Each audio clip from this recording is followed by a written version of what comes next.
जो समस्या है उसका निदान करें। और अगर इस काम में हमारे किसी साथी की हत्या हो जाती है तो यह नितांत दुर्भाग्यपूर्ण है। मैं चाहूँगा कि हमारे पत्रकार साथी के परिवार की आर्थिक मदद की जाए, उसके परिवार को के सदस्य को नौकरी दी जाए, और जिन लोगों ने भी ये जघन्य घटना की है उनके खिलाफ सख्त से सख्त कार्रवाई की जाए। और हमें विश्वास है कि प्रशासन और शासन के लोग हमारी ये मदद जरूर करेंगे। इसके पूर्व पत्रकार हमेशा से बुराइयों के खिलाफ आवाज उठाता रहा है, हर कमियों को उजागर करता रहा है।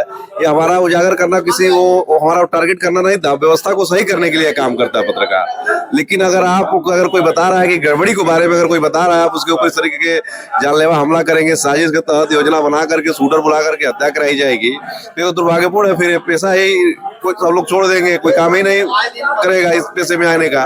पत्रकारिता हमारे आजादी के समय से एक लोग हमेशा अनैतिकता के खिलाफ, अराजकता के खिलाफ आवाज उठाते रहे हैं। पत्रकार राघवेंद्र वाजपेयी की हत्या के बाद से पूरे प्रदेश में पत्रकारों के तमाम संगठन है जो उबाल में है, और आज गोरखपुर जिलाधिकारी को ज्ञापन देने यहाँ पे पत्रकारों का संगठन पहुंचा है। क्या कुछ आप लोग की मांगे हैं, क्या कुछ आप लोगों ने ज्ञापन में कहा? देखिए, हमारे एक पत्रकार साथी की हत्या की गई है। हम ये चाहते हैं कि उसके परिवार के साथ न्याय हो, उस पत्रकार के साथ न्याय हो। हम कलम के सिपाही हैं, और कलम के सिपाहियों का काम केवल ये होता है कि लोगों की समस्याएं हम सार्वजनिक करते हैं, लोगों की समस्याएं उठाते हैं, और हमारा मकसद कहीं से इसमें निगेटिव नहीं होता। हम चाहते हैं कि जो हम समस्या रखते हैं, शासन और प्रशासन उस पर अमल करे, जो समस्या है उसका निदान करे। और अगर इस काम में हमारे किसी साथी की हत्या हो जाती है तो यह नितांत दुर्भाग्यपूर्ण है। मैं चाहूँगा कि हमारे पत्रकार साथी के परिवार की आर्थिक मदद की जाए, उसके परिवार को के सदस्य को नौकरी दी जाए, और जिन लोगों ने भी ये जघन्य घटना की है उनके खिलाफ सख्त से सख्त कार्रवाई की जाए। और हमें विश्वास है कि प्रशासन और शासन के लोग हमारी ये मदद जरूर करेंगे। इसके पूर्व में भी कई बार पत्रकारों के साथ ऐसी घटनाएं हुई है, लेकिन घटनाएं खत्म हो जाती है, फिर समस्याएं वही रह जाती है। देखिए, हम काम करने वाले लोग हैं। हमारा मकसद सिर्फ ये होता है कि हम जहां भी कोई घटना होती है, जहां भी कोई समस्या होती है, हम जाएं, अपनी समस्या उस व्यक्ति की समस्या उठाएं, और वह बात शासन तक या प्रशासन तक पहुंचाएं। हमारे काम की व्यस्तता ऐसी होती है कि बहुत कुछ हमारे साथ जो इस दौरान घट जाता है, हम या तो उसको बर्दाश्त कर जाते हैं या उसको भुला देते हैं। लेकिन कोई घटना इस स्तर की हो जाएगी कि हम जिस नेक काम में लगे हैं उस नेक काम के बदले हमारी हत्या हो जाए, ये तो दुर्भाग्यपूर्ण है।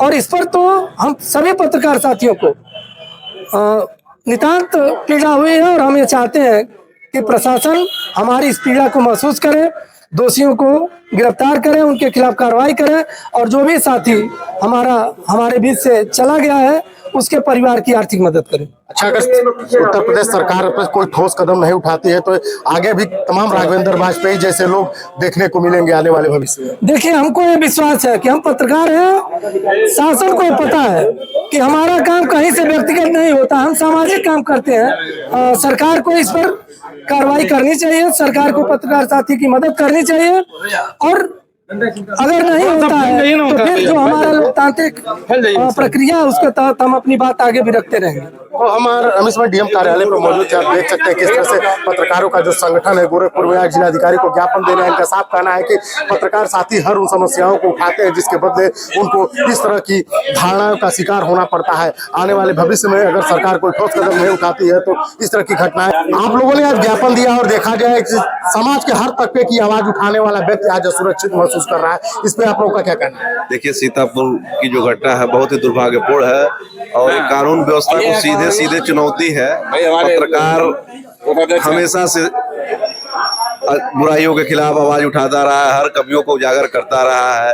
ये हमारा उजागर करना किसी को हमारा टारगेट करना नहीं था, व्यवस्था को सही करने के लिए काम करता है पत्रकार। लेकिन अगर कोई बता रहा है कि गड़बड़ी के बारे में अगर कोई बता रहा है, आप उसके ऊपर इस तरीके के जानलेवा हमला करेंगे, साजिश के तहत योजना बना करके शूटर बुला करके हत्या कराई जाएगी, तो दुर्भाग्यपूर्ण है। फिर पेशा ही कोई सब लोग छोड़ देंगे, कोई काम ही नहीं करेगा इस पेशे में आने का।